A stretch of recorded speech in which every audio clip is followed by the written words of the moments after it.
Hello everyone. Welcome back to English for Management and Leadership. In this lesson, we'll be talking about infinitives and gerunds and how to identify their patterns in sentences. Infinitives are the most basic form of the verb. They have no characteristics that connect them to a particular verb tense. In English, verbs that have to in front of them are in the infinitive form. For example, to get, to eat, to talk, to meet, to write. Gerunds are a verb ending in ing. But something unique or interesting or downright frustrating in English is that when gerunds and infinitives bind to another verb, they are no longer verbs, but nouns. Before we get too deep into this, let's take a look at a few example sentences. Bert learned to read when he was 5. Who is the sentence about? Oh, Bert! That's your subject. What did he do?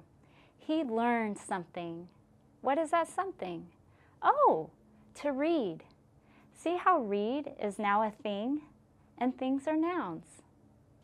Here's a sentence with a gerund. She prefers swimming. Who is this sentence about? She. What does she do? She prefers something. What is that something? Oh, swimming. Swimming is not a verb in the present progressive tense anymore. It is a noun. Keep in mind that gerunds have special properties. Not every verb with an ing is a gerund. Many verbs with ing are still participles in the progressive right now tense. I think of verbs like the metal aluminum. Aluminum is the most abundant metal on Earth. It's essential for the Earth's composition. Verbs are essential to every sentence. Other elements will bind with aluminum to create new elements. Though their names change, these new elements cannot be created without aluminum. Think of all the uses for aluminum. It can stand alone and be shaped without the help of any other elements, just like verbs. On the other hand, even though oxygen is abundant, a single oxygen molecule cannot stand alone. It has to bind with something, always. Gerunds and infinitives cannot stand alone. They must bind with certain verbs. Oxygen and aluminum form aluminum oxide. This becomes an abrasive compound that's often added to toothpaste. Yes, to Biodent toothpaste. This element has a new name. Neither oxygen or aluminum are verbs anymore. They've become nouns. It would take more than a PhD in chemistry to figure out why gerunds and infinitives happen. But it's important for you to know that they do happen. Let's take a look at the infinitives and gerunds used during our breakout sessions of the meetings. Jake says we need to think about the entities that influence the products we buy. Where's the subject? Where's the verb? And where's the infinitive? You got it. Who is the sentence about? Jake. What is the action? Need. What is needed? Oh, thinking about entities. That's a thing. Here's another. The trend is to be open to holistic care. Where's the infinitive? Yeah, that's a tricky one. To be is the noun. During this breakout session, we see Catherine reads notes. How would you write this sentence using a gerund? Here's what I put. Catherine begins reading notes. Are you noticing a basic pattern in these infinitives? Usually, there's a subject plus a verb, and then the infinitive plus the rest of the sentence. The main verb can be in any tense and still have an infinitive that follows. Here are other examples. I chose to take a new job. She will love to help with the project. He remembers to send the report.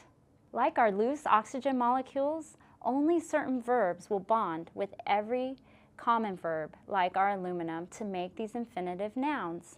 A type of verb often used in business are verbs of influence.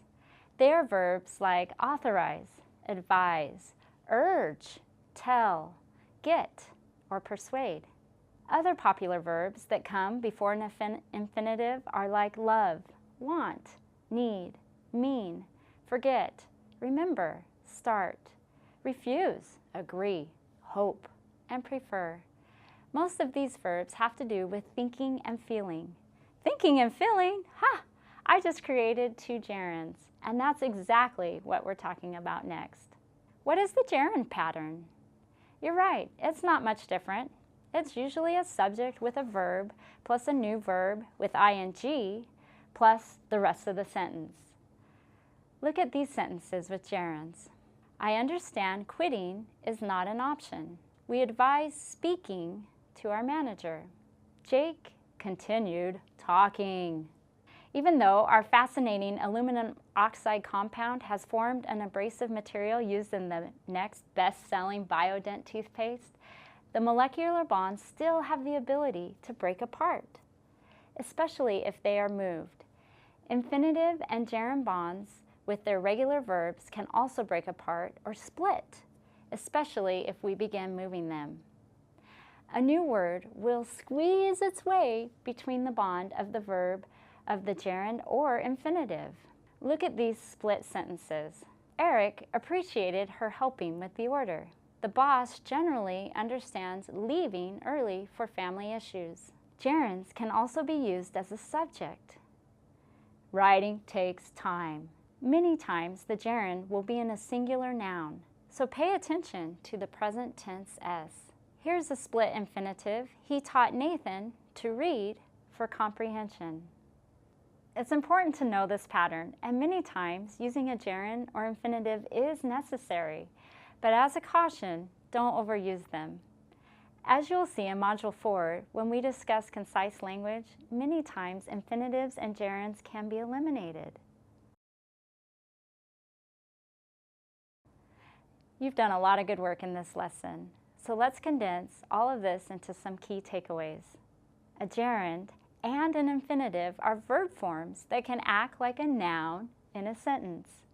The basic pattern for these types of sentences are a subject plus a regular verb in any tense, then to plus a verb in its infinitive, and a new verb plus ing if it's a gerund. Gerunds and infinitives can be split up.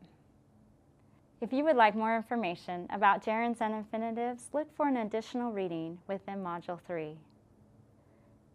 Well, after working so hard, I want you to rest. Did you catch the gerund and infinitive in that sentence? Thanks for watching English for Management and Leadership.